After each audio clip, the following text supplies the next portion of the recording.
health. I'm so happy to be here because today the topic is absolutely exciting. I'm your host, Mrs. Winifred Ohenekisi, and I'm glad to have you all join me online on Facebook and on YouTube. And we are coming your way by kind courtesy of Omega Live TV. I'm excited because today the topic is amazing, it's deep. So I hope you all join me and let's take this cruise together. My guest is a special one, but they all are anyway. But I hope you'll be focused, pay attention to the topic, and learn at the end of the day. Before we start today's proceedings, I want to say a big thank you to all my viewers for the last show, which I happened to present on acute coronary syndromes, heart attack. Obviously, I can't say thank you to myself, so I'm saying thank you to my viewers and to my fans for taking the time off your busy schedules to tune in and watch the show. I'm excited. Before I start, I really want to say thank you to a very particular viewer who asked me this very important question. And the question was, if they have chest pain and they are not having a heart attack, then what could possibly be going on? I don't think I went into that question the last time, so I think it's a very important one to take note of. And so I'm going to delve into that just a little bit, and then we go straight into tonight's proceedings. So if you have chest pain and you are not having a heart attack, what could possibly be happening? And this tells me actually that the viewer was focused and paying attention to all that was discussed on the day. Because if you are not having chest pain, if you are not having a heart attack as a result of having chest pain, what could be happening? Obviously, I went through where the heart was, and I went through how you can have a heart attack. And the key thing I said was just make your way to seek help. That was the emphasis of the whole show. But other things could be happening to you, and some of the other things, it could just be a gastric esophageal reflux, as in what we commonly call acid reflux. That can give you pain, but then you don't know that. So if you are taking remedies like Gaviscon, Peptac, any anti-acid medication, and it's not helping, you need to seek help. If you are having any kind of chest pain and you've taken any sort of pain relief and it's not getting any better, then you really, again, need to seek help. What are some of the other things that can also give you chest pain? You could be having a very bad chest infection, coughing very badly, but obviously other signs and symptoms will be there. So you know that this pain I'm getting may be as a result of the infection rather than having a heart attack. So these are some of the little things that you can look out for, but the key thing, like I always emphasize, is make your way to the hospital and get yourself checked out. Or if you've had trauma to your chest, you will have chest pain as a result of the inflammation from the direct impact of the trauma. So you can have pain, but again, we can rule it out that it's as a result of trauma and not to do directly with the heart. So that's about it. I hope I've answered your question. This lady, I think, contacted me from Croydon area, and I said I won't disclose your name, but I hope I have been able to sort out a few of your questions. And so we will move on to today's proceedings. I have a special guest with me. This person happened to be my roommate in nursing training for all those years. And so I am super excited that she's my guest tonight, and she is into chemotherapy. I have no clue what chemotherapy is all about, and that's so today I'm an empty vessel, and I hope you really fill in all the gaps for me. So welcome to the show. Thank you. After how many years? I'm so excited. Yeah, so anyway, she was always the troublemaker, you know. She doubles up as my twin sister as well. So I'll leave you to introduce yourself, and you are warmly welcome. Feel free to tell us your name and what you're actually doing these days. Thank you. My name is Judith Araba Kujo, Asma Kujo. I'm a chemo and cancer nurse. And my main job is to give chemotherapy to cancer patients. Wow. So before you get chemo, you have to go through all the whatever before you come and see me. Oh, wow. You've done well. Thank you. Chemo, whenever anyone hears cancer, I mean, it sends shivers down our spine. Yep. I mean, it's one of the words that we will easily and happily avoid if we could. But the reality of life is that it's one of the things some of us, unfortunately, may never be able to avoid. That's it. So, what is cancer? Yeah. What is cancer? Before we talk about cancer, we have to know what happens before cancer happens. Yeah. We have to know what is a cell. Yeah. Every organism is made up of cells.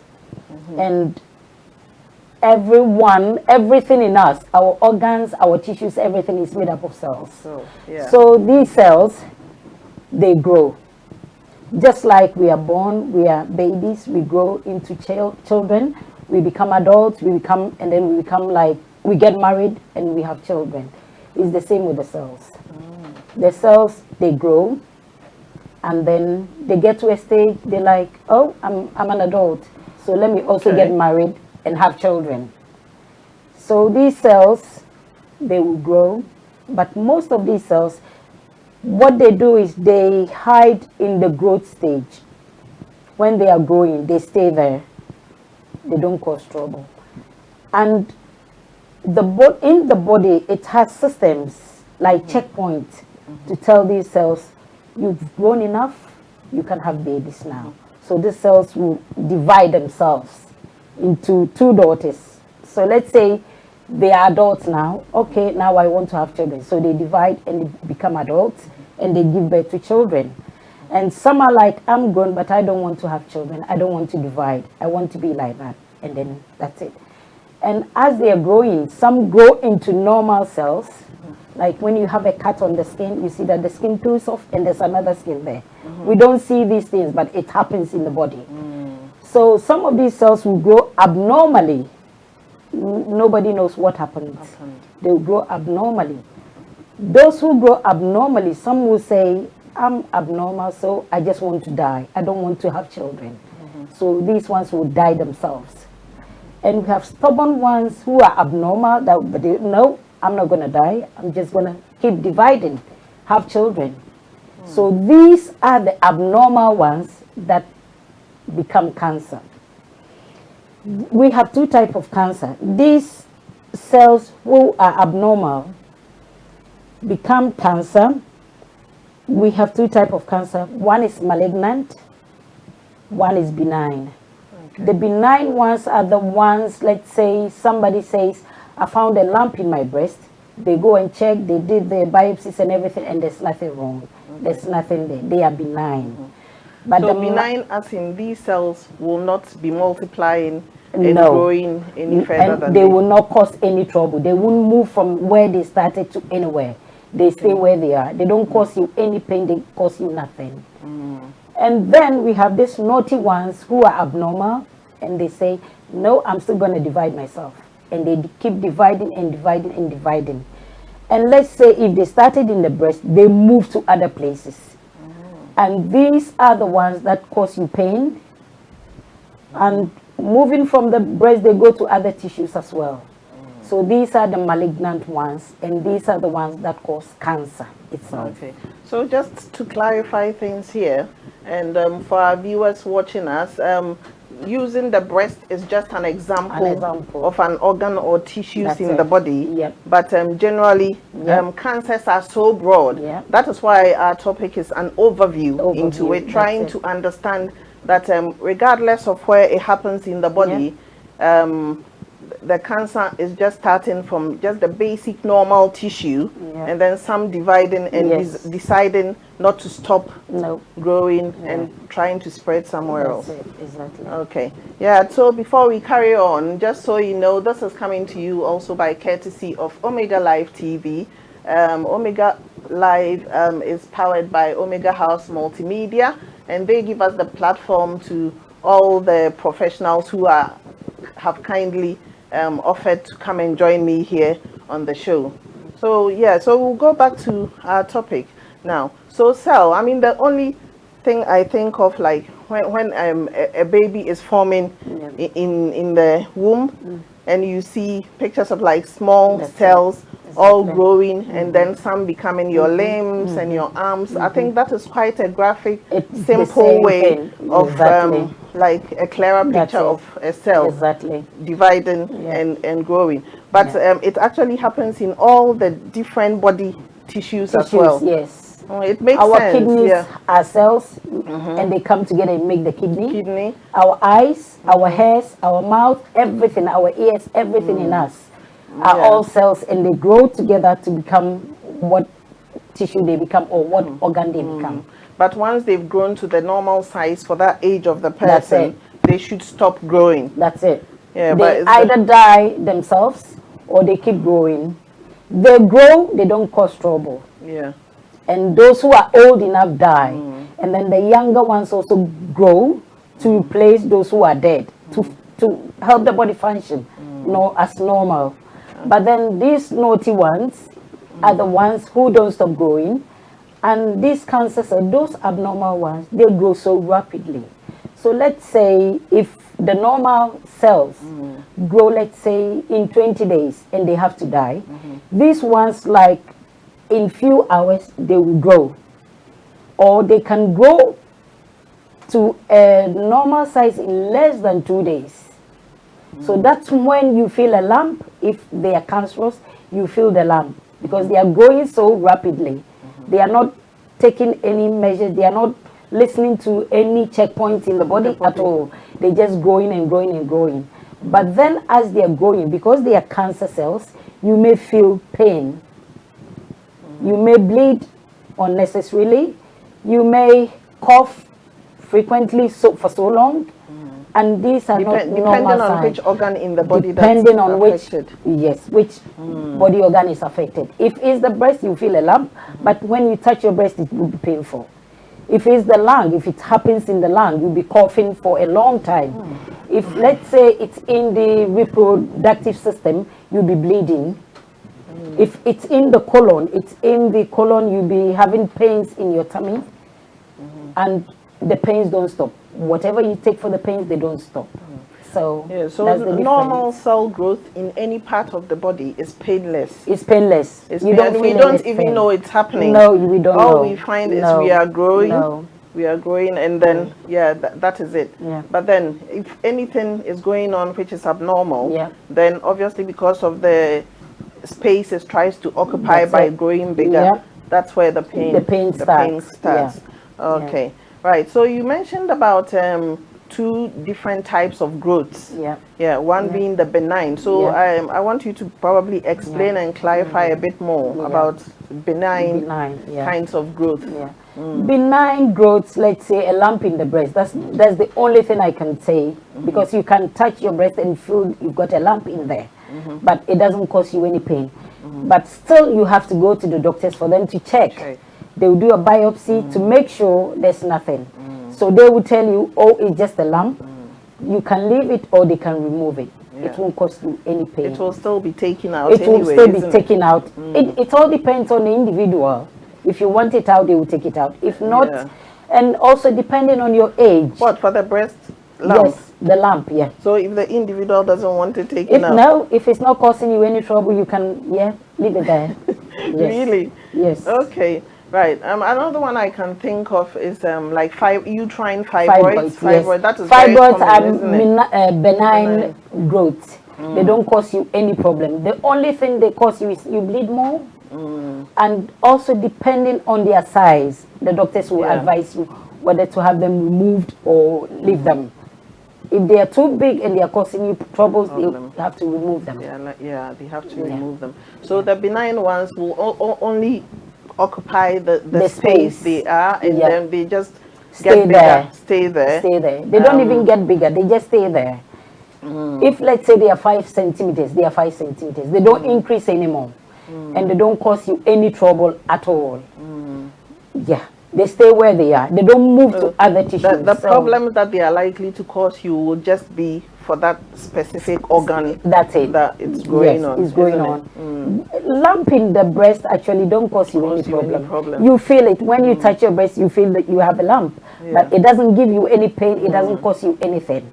That's what I'm saying. It depends on the individual. If they go to the doctors and the doctors want to remove it, yes. But if the individual doesn't want, you can't force them. Because other things like the uterine fibroid, sometimes for some women, especially when it occupies the lining of the womb, then whenever they have their menses, they bleed a lot. They bleed a lot. But it stays there. It stays there. But then with the uterine, that's what I'm saying. If it's not giving you troubles, if it's not causing you any problems, they leave it there. But depending on the size, if let's say uterine fibroid has occupied the whole uterus, it means this person will never stop bleeding. So they look at your health as well. They you can't be bleeding. The symptoms that come with it. You can't be bleeding all the time, so they need to do something. So the big ones that is causing you troubles, they will remove those ones, and the tiny ones that are not causing troubles, they will leave them. A lot of us, actually, women have uterine fibroids, exactly, and we are living with it comfortably, isn't it? Yeah. Without it causing us too much problem. Exactly. And we know so many other women who have to have their wombs even taken out because of fibroids. Yes. So that's just to clarify. Growths that are not causing us any problems are just about manageable. That's it. And you can live happily with it them. and not having any health problems. But as soon as they start giving you problems, moving elsewhere, then it needs to be investigated in case it is a cancerous growth that is happening. That's very clear, I hope, at this stage. So I think your aspect of in the whole cancer treatment thing, it's administering treatment. That's it. Isn't it? And whenever somebody hears about cancer, already we see it as if it's a death sentence. No one wants to hear about cancer. What are the treatment options, if we can go into that? With cancer, when you are diagnosed, we have so many different type of cancer treatment. We have chemotherapy. Chemotherapy, that is, it's medicine, cytotoxic, that can be given to a patient through a vein. It can be given as an injection, IM. It can be given under the skin as well. It can be chemotherapy. Yes, it can be given into the spinal cord, and it can also be given as subcut under the skin. So chemotherapy, these are the ways we can give chemotherapy. And we have others like immunotherapy. These ones are also, they are not chemotherapy, but they are also given to treat, to build up somebody's immune system, to fight against cancer cells. Okay. And then we have radiotherapy, which is also a radiation introduced into the area of the cancer to kill the cancer cells or to stop them growing. So these are the treatment options we have. You can have only chemotherapy, radiotherapy, immuno, and we have hormonal therapy as well. Yeah. Okay. So for all these treatment options, the person would have been diagnosed with having one form of cancer or the other. Exactly. Before you have chemotherapy, you have been diagnosed and you have signed a consent form. Before you are diagnosed, tests and things are done before diagnosis comes. It doesn't take a day. It takes a long time because they have to make sure what they are seeing is true. And then if it is true and you are diagnosed, then you have to have chemotherapy.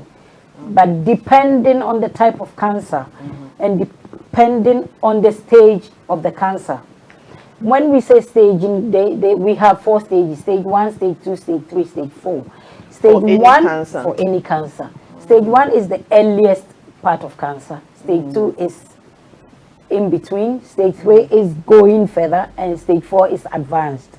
So depending on the stage of your cancer will decide the kind of chemotherapy you're going to have. Okay. You can either have only one chemotherapy or you can have 2 chemotherapies. You can have 1 chemo and then you can have radiotherapy as well. So depending on So it can be a combination of can be the a treatments combination of that are treatments available as well. Yes. Okay, but Yeah. the key thing, we probably dived into the treatments a bit early because when you were trying to explain, you said about the types. Yeah. Depending on which type of cancer you You have. yeah. So it means there are types of cancer. Yeah. What are some of the We types? We have type of cancers are sarcoma, sarcoma, which is cancer in the tissue, like a breast cancer, lung, any tissue. We have leukemia, which is the blood cancer. We have melanoma and the lymphoma. These are cancer of the lymphocytes. Lymphocyte, not lymph nodes. Lymphocyte. That's the lymphocytes are the, let's say, the soldiers in the body, the immune system of the body. Yeah. Is the special cells that fight infection when they invade our body. Yeah. Right. But the carcinomas are the common type of cancer. So which types? These are the skin cancers, the breast cancers, lung, colon cancers, these type of cancer, and they are the most diagnosed cancer. Okay, I think we'll pause here. If we were showing live on live telly, and then we had the chance of putting adverts in, I think this will be a good time to take an advert. Yeah, but anyway, I'll still say if you need all your media works, Omega Live TV, Omega House Multimedia is the best place to be because they have all the, the good media works that you can think of. If you're looking for Omega House Multimedia, you can find them on 189 Wood Street, E17 3NU, and you can also locate them on 74 West Green Road and 155 NS. They are the ones who are behind us bringing this live to you on Facebook and on YouTube, and you can always contact them for all your media works, big event coverage, and all the lot. They do it all. So we'll come back to it. I'm really listening carefully to this because it's just so much to take on with it. So can you explain again the types? So you mentioned about what sarcomas, lymphomas. Yeah. Can we take each one of them because we are going really fast. Cancer is a big thing, and whenever we mention cancer, it's scary. We have to do it in a very simple way for everybody to understand because it's scary. Definitely. So we have the sarcomas. These are the cancers that affect the tissues, like you have lung cancer, breast cancer, colon cancer. These are the cancers. And then we have the lymphomas. These are the cancers of the immune system. And then we have the leukemia. Those are the cancer that affect the blood system and the bone marrows. So these cancers, it's usually the sarcomas that are so common. These, because somebody will say, I've got lung cancer, I've got breast cancer, I've got prostate cancer, I've got this cancer. The leukemias are not so like, because they tend to grow like larger. That's it. You feel a mass. You feel a mass there. So, and as soon as the mass is there, it causes them problems. So definitely, there's something going on and gives them pain and things. So when the investigations are done and diagnoses are made, then, you are going straight for chemotherapy. Wow. Because that is the only treatment for cancers, unfortunately. The chemo. The chemo is the only treatment. The other ones will depend on what other. That's what I was saying. The stages. If it's stage 1, depending. Stage 1, it means the cancer is contained in that tissue. It hasn't gone anywhere yet. So when they do all these stages and they realize, oh, we can take whatever is there, they will take it out, surgery. They will take the cancer out. And they might recommend you to have few chemos to kill off the cells, whatever is left there. Or you may go for radio. They introduce radio to the area where they took the cancer cells from to kill off whatever cells are there. So it's not always depending. If it's the first stage, is the stage 1, not everybody have chemo.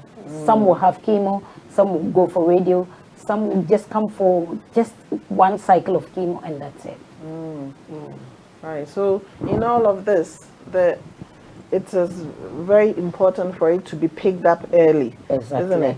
And Exactly. especially when it's in an internal Yes. organ, it is very difficult for you to see or to feel the effect of the growth of that organ. Exactly. And it's hidden in there, Exactly. so it's difficult to know as well. What are some of the signs and symptoms for people to expect? I mean, I'm sure it will be almost mimicking any Yeah. other disease you Yeah, can think of, exactly. but what should people watch out for?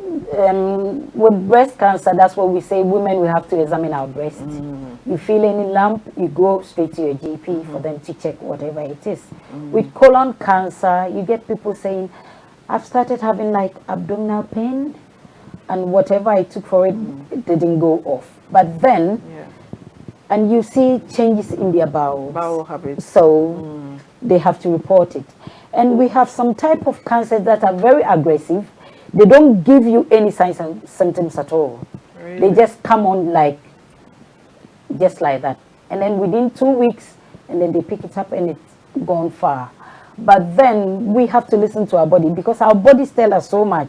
That's almost becoming like my motto on here. Listen That's to your it. body. Yeah, we don't listen to our bodies. If we listen to our bodies, Yeah. we'll pick up so many things so fast, but we don't. The signals are The always there. signals out. The body tells us everything that is going wrong in our bodies, but sometimes we just ignore. Oh, let me take paracetamol and I'll be fine. Yeah. But sometimes it's not paracetamol matter.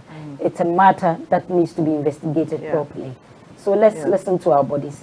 If it's breast cancer and if it's a breast lump and it's breast cancer, you will feel that breast is getting heavier and you having pain in that breast.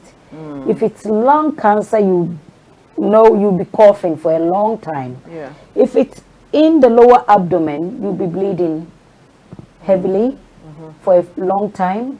I mean, So if you it's know. men, the men will probably be asking. If it's prostate, with the men, if it's prostate, you know that they'll go to urinate frequently and they'll be having pain. And then they can feel the pain when they touch their scrotum. They'll feel the pain.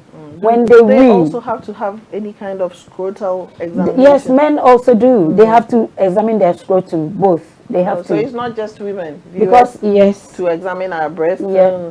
So They have maybe to- married couples, they can be checking for Each other, isn't exactly, it? yes. If we know what we are checking for. that's it.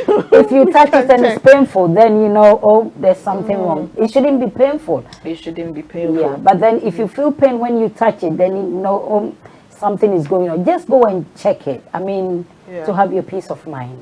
Really. Basically, pain is a key thing.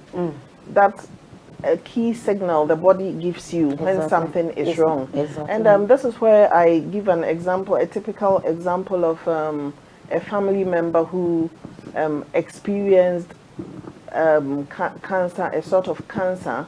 And unfortunately, because she was an older person, when she started complaining of waist pain, it was waist pain, and had so many frequent visits to the doctors, they put it down to arthritis and they put it down to Dementia. old age. And it went on for months and months and months until we were able to get her down here to the UK. And the very day she got here, she was diagnosed with a very bad case of, like cancer, which was so advanced that nothing could be done, which was like, we were all gutted that happened. But the only complaint was pain. That's it. Pain, Exactly. and you'll be surprised she had been given a lot of painkillers And it wasn't doing and anything. it wasn't doing any good. So, why no one was able to pick up on what was going wrong beats my mind, but then it was a bit late for anything to be done. So pain is a very key symptom or sign that something is going wrong with your body, isn't it? So Exactly. very important that we know. And again, just to say that this is just an overview into cancers. Cancer is a broad thing that we cannot possibly even discuss in a show like this. So we are just giving you an idea of what could possibly be going wrong with the body when cancer is knocking at our doorstep. No one wants to hear that at all. No. So like we will go back again to the signs and symptoms, they are very generalized, isn't it? They are Like what generalized, could yeah. happen in any Yeah. other Yeah. disease Yeah. that you can Yeah. think of. Right. Okay. So we have said about the types, and then we have mentioned about the some of the treatments. Yeah. Now, what I want this show to be about is for people to know what to expect when they get to the hospitals That's and it. when they get to the health professionals. And we have so many of our viewers watching, and they'll say, "Oh, do I really have to go to the hospital for this? Do I really want to go? What should they expect when they come to a hospital with regards to starting any form of cancer treatment at all?" Yeah. It is very difficult, you know. As soon as they mention the word cancer, you've got cancer. One of the patients said, "Judy, it's like they've given me my life raised through my face like in a second." And she said, "I played from my childhood till now, like in 5 seconds." It is very difficult. Cancer be. is very difficult. And it's usually done on the patient as soon as they sit in the treatment chair. You know, when they are diagnosed and going about and signing the consent and everything, it doesn't dawn on them. It's when they come to the treatment area and the nurses start to identify them, talk to them, and go through with them to start the chemo that they realize, so this is true. So before we get to the treatment stage, let me take you back a bit. Yeah. What are some of the investigations that can even be done to arrive at the diagnosis of you Diagnosis. having any form Yeah. of cancer? Because we know, like I always think about it. I don't focus on us here in the UK because I have so many people who are watching me back home in Ghana, Exactly. mother Ghana. Yeah. So I really want them to also be in tune with what we are doing here. So if you go to the hospital, I mean, what are some of the investigations that will be done? It is very sad. Back home, we don't have the facilities to diagnose cancer, because I have also known cases back home, they couldn't diagnose anything until everything was late, because they don't have the things, they don't have the machines to do anything. All that they do was to like x-rays, blood tests, and even the blood tests, they don't pick so much up. But here, we are very lucky. They've got all the scans, they've got all the blood tests. You do the blood test, then they pick little things from the blood. It's not general tests we are talking about. It's not general like you're going to check your hemoglobin or your calcium or whatever. No, they do little things in the blood to show that this is what is happening in your body. And you may have scans as well. You have ultrasound, you may have MRI scan, you may have PET scans. Yeah. So all these tests come together before they can diagnose you that this is what you have. I think in Ghana there will definitely be all these that we are talking about. It's just the accessibility and exactly. how quickly people are referred to it, because I have no doubt that and it's also financial, because in Ghana, if you don't have the money to go for these tests, I'm sorry, it's difficult. Not everybody can afford. So by the time they get to the hospital and the cancer has advanced, and then they are diagnosed, even to go for chemo is very difficult, because it's very expensive back home. Very expensive. And even here, chemo is very expensive. But we are very lucky for this NHS that we don't pay anything. One chemo costs, a type of chemo costs 20,000. That's for one session. Really? Oh yes, very expensive. Oh wow. Very, very expensive. Yeah. So yeah. Yeah. So you can imagine if people it's have to back pay home. for it back home. Back home, A it's lot of very people will unfortunately be unable to access or to even afford the treatment. No. We must count ourselves lucky then. But Very. we hope with time Ghana will We a lot hope, more people will Yeah. have access to the facilities it, and exactly. afford to pay it as well. I'm not sure about what's going on with all those schemes to help people through this, but hopefully, I'm sure we can only hope for the best that things will get better. So we will go back onto the treatment that we started with the chemo, isn't it? But what are the reason for the treatment? I'm sure we can deduce that from the intro. But what are the reasons for the treatment? Yeah, before chemotherapy is given, it's either given to treat the cancer, or if somebody's cancer has advanced and can be treated, it's given to relay the pain. So that's palliative, because that cancer can be cured. It is there. But to relieve the patient of the pain that the cancer is causing the person, some chemo is given to relieve the pain. So to relieve the pain, to keep the cancer where it is. But at that stage, it will never it go will away. never be cured. That person won't be cured. The cancer has advanced. So just to relieve the pain for that person. And also, chemo is also given to stop the growth of the cancer, the cancer cells growing. So whatever, if it's stage 1, the chemo is given to keep it at bay. Some of them will be treated. They will be cured. The stage 1s can be cured. The stage 2 and stage 3, if they can't be cured, chemo is given so that the cancer is kept there. They are not growing. They are not getting smaller. So but these they are are just there. cancers that cannot be surgically removed. No. No.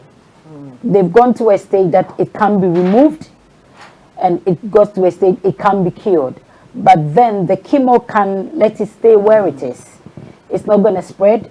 It's not going to decrease. It's not going to increase.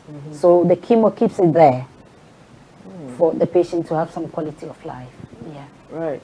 So it keeps it there. It keeps What it there. for as long as The person. Yeah. at that stage has it got the potential to spread again? Oh. Depending. Sometimes, you know what? Sometimes when those in those categories, when the chemos are given, sometimes it shrinks the cancer cell. It shrinks it. And then if it shrinks it, then they can decide, oh, we can remove it. And then they go and remove it. Okay. But let's say if it doesn't shrink and it's still there, it can be removed surgically. So you keep on getting the chemo. We give you the chemo all the time to keep it there. So it doesn't spread, it doesn't decrease, you are not cured, but at least it's giving you. And for how long can somebody be in that phase for? Oh, for long. Some have been there for 5 years, 6 years, But 7 having years. chemotherapy for Yeah. that long? Yes. Really? Yes. Oh, yes. Right. So the chemo it goes into circulation, Yeah. isn't it? Yes. Does it only target the cancer cells? Unfortunately, chemo doesn't know the cancer cells. It doesn't know the healthy cells. Chemo attacks all the cells. That's why when we give you chemo, you get mouth sores, your fingernails discolor, you get skin discoloration, you can't eat, you lose appetite, you lose your hair.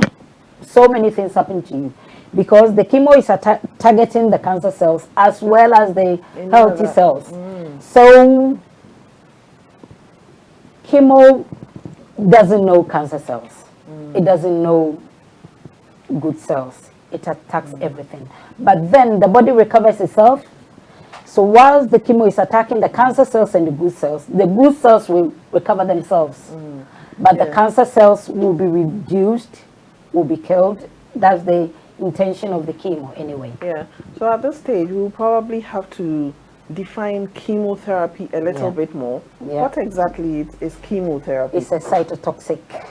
So it is a chemical drug. It is a chemical and it's called cytotoxic because it's very toxic. When it goes in the body, it's toxic. That's why it says toxic. It attacks all the cells. It is toxic to the body. And its aim is to kill the cancer cells. But because it can't differentiate between the cancer cells and the good cells, it attacks all the cells. Wow. So yes, that's why cancer patients, as soon as you give them chemo, you get mouth sores because it's attacking the healthy cells as well. So the signs and symptoms of all this is you get mouth sores, you lose your hair, your fingernails, even your skin discolors. Yeah. That's tough. Yeah, very tough. That is very tough. It is very Anyway, tough. viewers, I'm really enjoying this session. It's deep. Very But deep. unfortunately, when it comes to some of these health problems, it's very difficult to bring the terms right down. The reality of the situation is that if you should come into hospital, you are not going to be, they will not simplify it anymore, because they probably don't know how to simplify it anymore. But I mean, the basic explanation will be given to you. But chemotherapy is chemotherapy, isn't it? Yeah. It's just that a drug, and it's a very toxic potential drug. Even for health professionals, you must be trained to handle them, because it can be a risk to the giver, to the person giving the treatment, isn't it? Yeah, I'm not trained to give chemotherapy.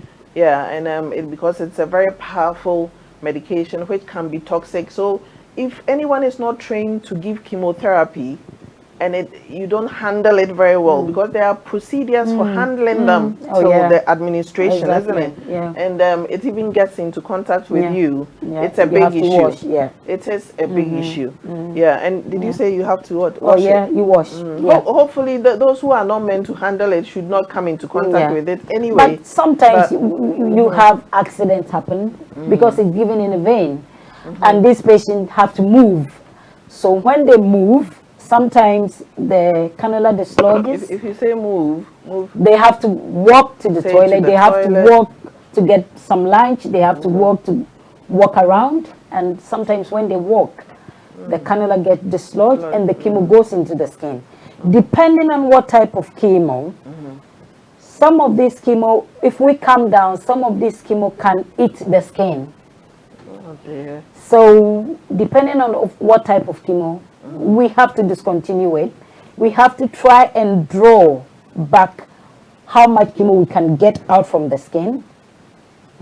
Really? Yes. And then you have to be referred to the plastic. If let's say the chemo that got accidental, like when they've dislodged the cannula. Yeah. So you have to be referred to the plastic surgeons, because it might eat your skin and you may need a skin graft or something. So we are talking of very dangerous stuff here. Yeah, we're not going. If it's a stand, they will say, don't try this at home. You won't even get access to it in the first place. No. It's serious stuff here. And this chemo, is it always administered in hospital? Yes, always in hospital, because sometimes it doesn't come here. In the US, they have the facilities. They can give some type of chemos at home, but you still have to be a trained chemo nurse to give it. Because we give it in a hospital, because the side effects and everything has to be managed on site. There are some chemos that you give, some of them react, because don't forget that it's a foreign body it's a foreign thing to the body. So as soon as we introduce it into the body, some people react. And the reaction has to be managed in the hospital. So imagine if it's given at home, you don't have all these facilities, you don't have all these doctors around to manage side effects. So most of the chemos are given in the hospital. Few ones are given at home, but then it hasn't come to Britain yet. It's done in the US. Obviously, apart from tablets, apart from tablets that patients take home, that's fine. But the IV is the one giving IV, the subcut into the vein, is done in the hospital. It's done in the hospital. It's done in the hospital. Wow, wow. Yeah, that makes a lot of sense. You see, at home we have a lot of people have this habit of keeping medications everywhere. You know, you see it on top of the cupboard. You see it anywhere, and you know, it's a dangerous practice, obviously, for any medication, let alone chemo medication. So, right, can we go back to the signs and symptoms as well? When you've given the chemo. Again, vomiting or nausea, or nausea and vomiting together. You will lose your hair. Why nausea and vomiting? Yeah, because with chemo, definitely, that's what I said, the chemo doesn't know the good cells and the cancer cells. So they are attacking all the cells. They are attacking the cells in your esophagus, so definitely in your tummy, everywhere. So you get the vomiting or nausea, you will definitely lose your hair. That's because it's attacking all the cells. Hair follicles. It's attacking all the cells. So everything in the body, the chemo is attacking it. The normal and the bad ones, chemo is attacking it. So definitely you will see all the side effects. You will vomit, you will feel nauseous, you will lose your hair, your skin color will change, you get darker because it's attacking the skin cells as well. Even though they are not cancerous, but they are attacking it. So yeah, you will vomit, you will feel tired all the time because it's attacking the blood cells as well. Yeah, so it just drains you. That's it. It drains you, yes. It drains you. Now, It does. one area I'm very interested in is the way we Africans deal with disease. Okay. Now, so I am putting myself in the position of an African patient, and then talk me through what are some of the things you encounter, because I'm sure that will be another thing altogether. Yeah. You know, Africans and the way we perceive cancer. It's very sad, and it is sometimes very difficult. We Africans deem everything as somebody is doing it, somebody caused it, it's somebody's fault. But we have to know these things happen. Cancer happens. So most of the Africans I meet are like, oh, it's caused by my auntie, my grandmother, my... And because they have the mentality that it's caused by somebody, they don't want anybody to know. In fact, cancer is very difficult, that when you are diagnosed, you need people around you. Definitely. You need people around you because you need the support of the family. You can't go through chemo without anybody beside you. It's very difficult. But this is when we Africans come for chemo, there's no one with them. It entails so much because what we, the nurses, are talking you through, the day we're giving you chemo, what we are telling you, it goes in here, comes out here. So you need somebody with you to take this in as well. And it's difficult as soon as you are diagnosed. It's very difficult. It put a stop to your life, one woman said. It put a stop to your life. So you can't do this on your own. But this is where, that because we're thinking it's somebody's fault, we don't want anybody to know. So a husband and a wife, a husband has cancer, the wife doesn't know. Wow. The man comes for chemo, and some of the chemo are in a pump that you take home for 2-3 days, so it has to be in your body. And the wife doesn't, yes, the wife will never see it. This man will manage to hide it for the 2 days that the chemo has to go through, and then comes back to the hospital for us to disconnect the pump. So is it an external? Is it an external? It pump? is, yes. Right. It is, because sometimes some of the chemo we have to give it through a PICC line. So we connect this pump to the PICC line to infuse slowly for Obviously, 2 days. These lines are just special Lines, like yeah.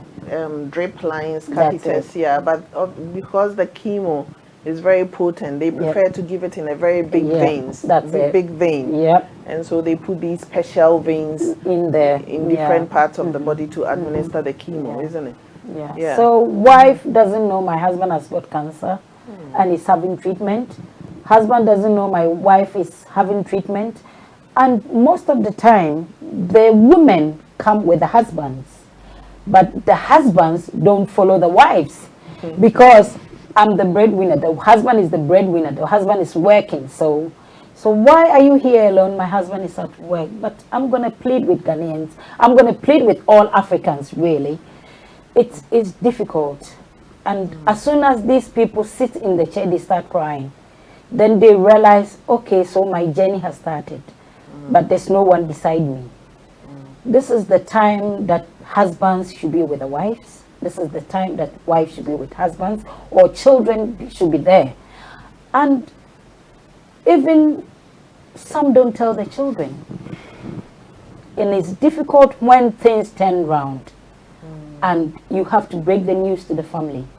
So that doesn't mean that for the treatment to start, they are not obligated to bring anyone. They are, but they don't tell them. They don't tell the family, I've got cancer, so I'm going to start because treatment. I know when you go for a procedure like an endoscopy or any kind of day kind of surgery, you are supposed to take somebody with you. Is that not an obligation then? It is an obligation, but they don't. Really? They don't. Yeah, husband and wife live in the same house. Husband doesn't know the wife has got cancer. Wife doesn't know husband has got cancer. And this wife or the husband will be having chemo all the time and the wife doesn't know. Until maybe the side effect kicks in and this man is admitted and then they get to know he's been having chemo. How?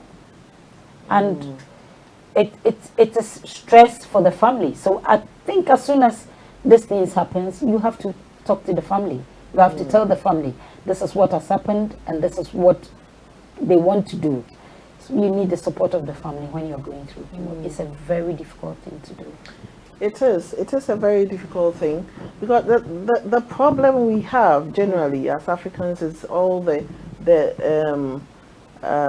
like it's a taboo and it's a stigma and It's a curse to have it's cancer. a curse to have cancer in your family and all that kind of thing. You know, my mom had cancer and it was very, very difficult going through this. And mind you, I hadn't seen her for months and then we decided to bring her over to the UK. And then the very first time, as soon as I saw her at the airport, I thought, hang on, we are in trouble here. I mean, I knew something was going wrong, but little did we know that that was what was going on. And I probably have to say apologies to my siblings for saying this, but these are the things we have to talk about. It Yes. is not a taboo. It is not no. a curse No. for anyone to be No. diagnosed with No. any kind of condition, whether it's HIV or it's cancer or anything. It is absolutely not a taboo No. or anyone's fault not. to undergo this any kind of ailment.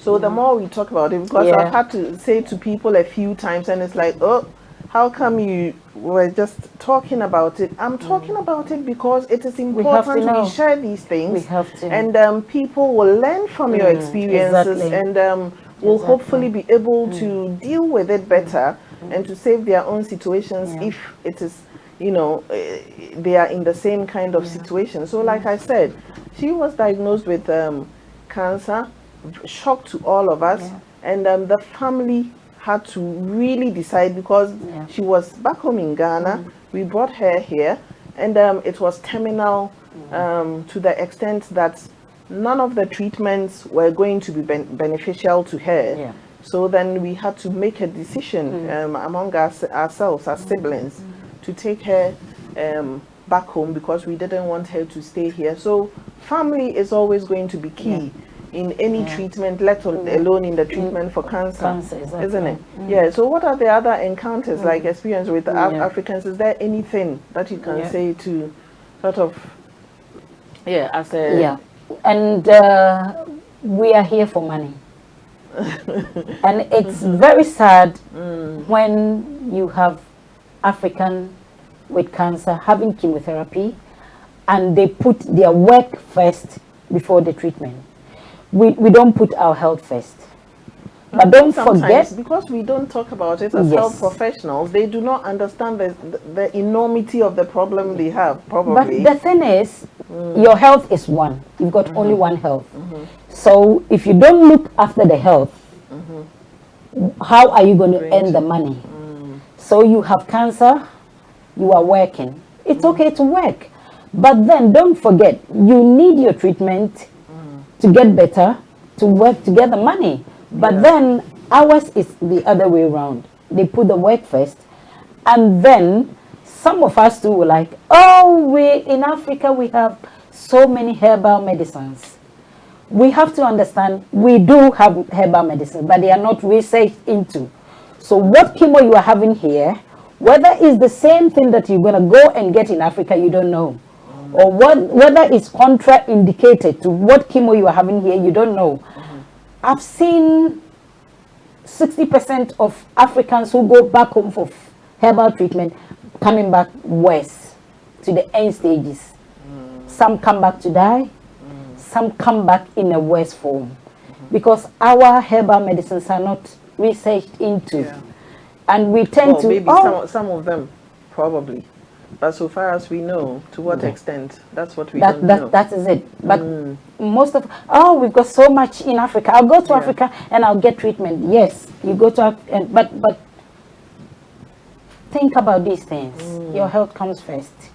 Yeah. We have medicines in Africa, but are they the same thing? Are they contraindicated? Is it going to match what you're having here?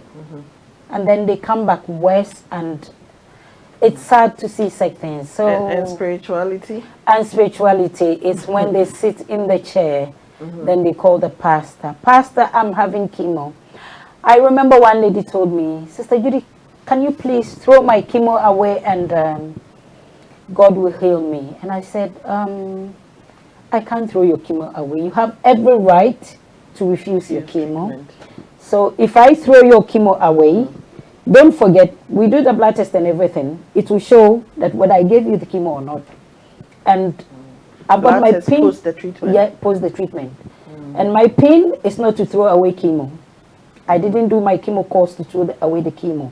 You have every right to refuse treatment.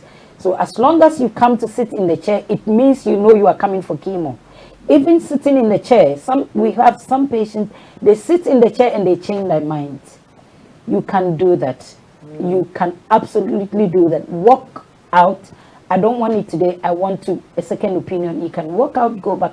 But when you come in and we start the treatment, you have agreed you want us to start the treatment and you want the nurse to throw away the chemo. Unfortunately, no. So I will pray. My pastor says I shouldn't have this chemo. So can you throw away the chemo? No, we can't do that. We can't do that.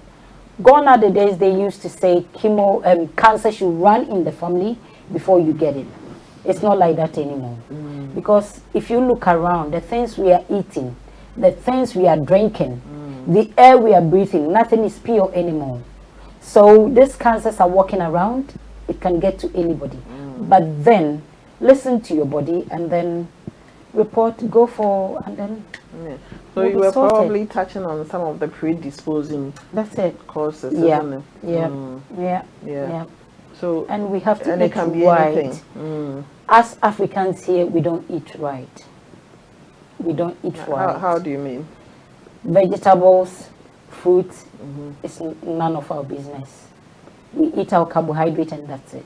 I've seen people eating Ghanaian food, fufu with eggs. No fish, no nothing. But come on, we need everything in the food. We need protein, we need carbohydrate, vitamins, we need all these things, fiber and things, we need all these things. And some of us, to sit down and eat proper meals, cook proper meals and eat, no we don't. We just buy from here, buy from there, but then you need to get your fruit and vegetables. Yeah, you need to get all balanced these diet. in our, Right. diet. So when we have all this treatment going on, what should people expect? How do they look after themselves once they start chemo treatment? And especially with other drug interactions. If they were, Before you start chemo, you come in, we have something called chat, chemo chat. We talk you through all these things. The doctors will talk you through all these things as well. So every medication that you are taking, you need to bring them in. And then if any is contraindicated with the chemo, it will be stopped before you start the chemo. Any tablet that does not go with the chemo, it will be stopped before you come in and start your chemo. So you will know beforehand that you have to stop taking this medication or you have to start taking, you'll be told, and it's not a day thing. No. It takes months to prepare you to the stage where you have your first treatment. Exactly. So, and even then, even if you forget to mention your medication, when you come in and you mention to us, we'll try and sort it out whether it's okay to have it with the chemo. If not, we'll tell you stop taking them from now and then.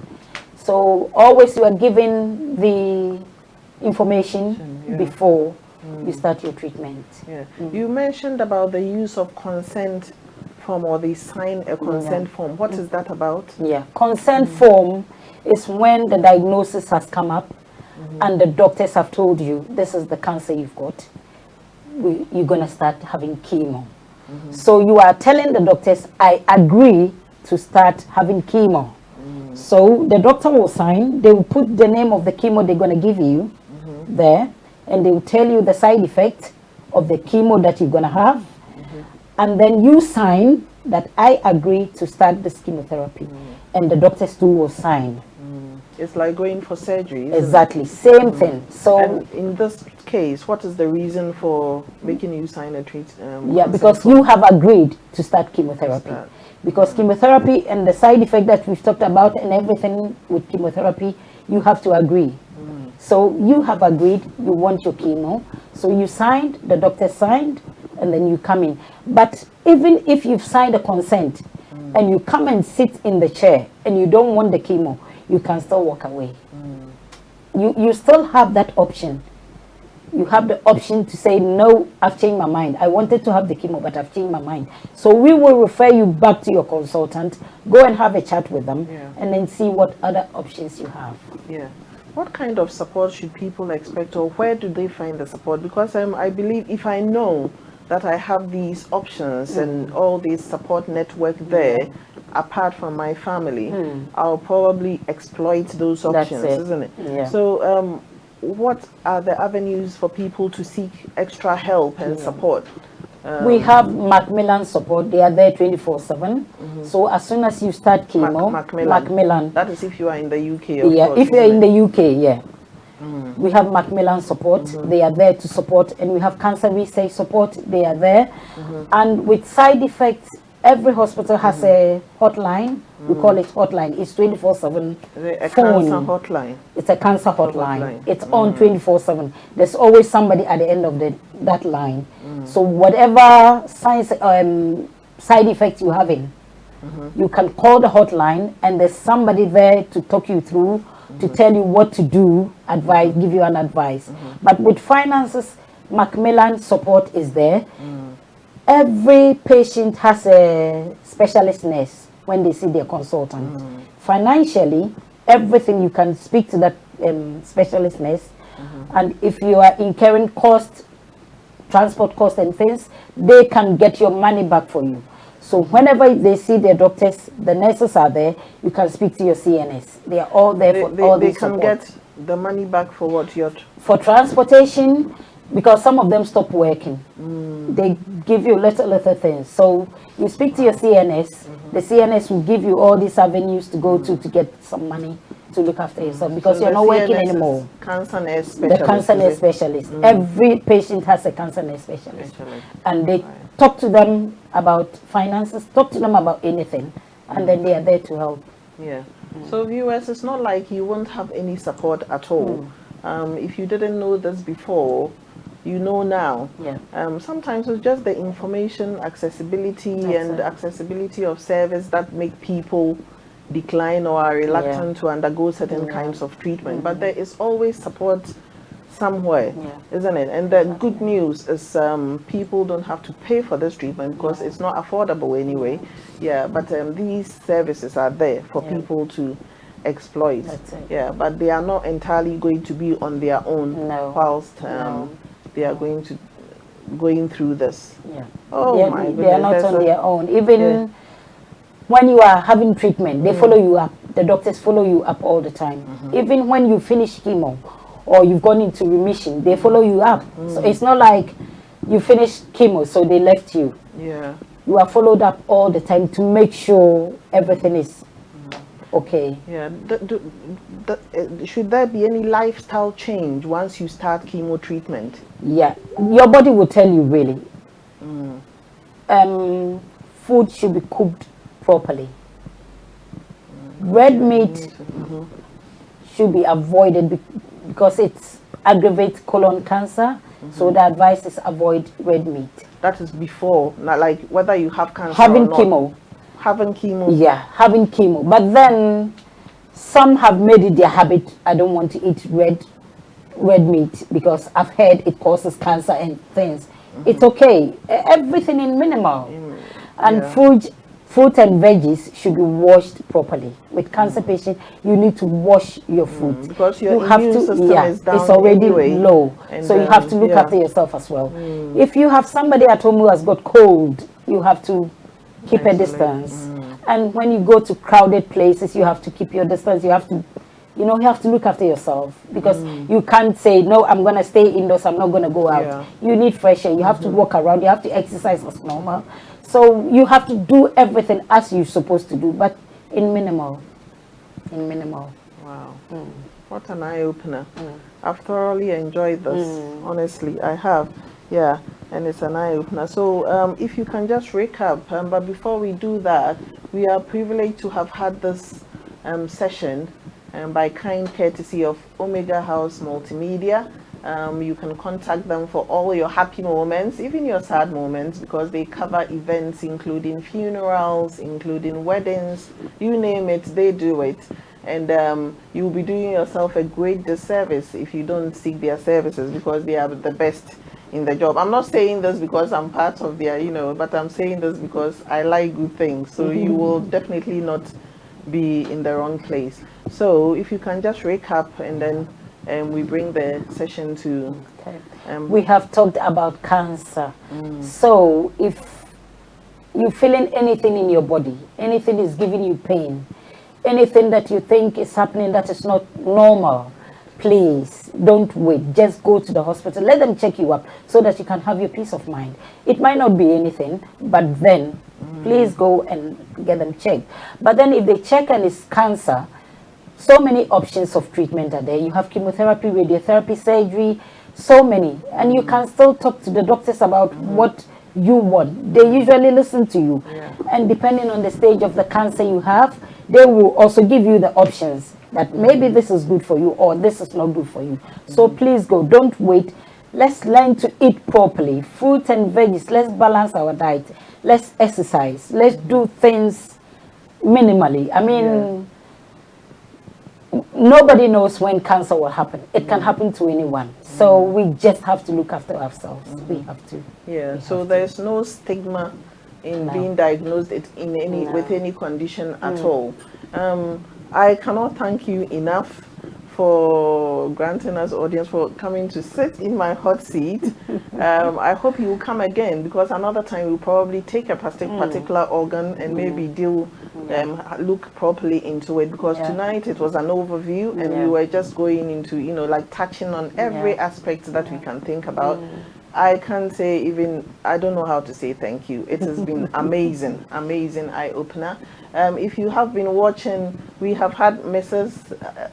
Judith Asma Kujo, our chemo nurse, who has been with me tonight. She was also my mate in, as in my schoolmate actually, and my roommate back in the day in Nurse and Hospital. We are all going there, Definitely. For this big project. I'm not disclosing that today, but you have been amazing, amazing eye-opener. She has mentioned that there will be help for people who are suffering with cancer. So you are not entirely going to be on your own. Please be with your family. Let them be in the know, because it will help you when you have support systems around you. You will need it. Next time when we come here, I have a specialist nurse who is coming to talk to us about HIV infection, HIV AIDS, and all the treatment options. Fortunately or unfortunately for us, HIV is still around. It's still there. I haven't looked after anyone with that for a long time, but apparently it is on the increase. So she's going to come here and talk to us about it. But in the meantime, don't do what I will not expect you to be doing. Look after yourselves, work hard, pray hard, love one another, and be good. God bless you until we come your way in another 2 weeks. Thank you so much, my twin. Thank you for having me. Thank you. Thank you so much. Good people.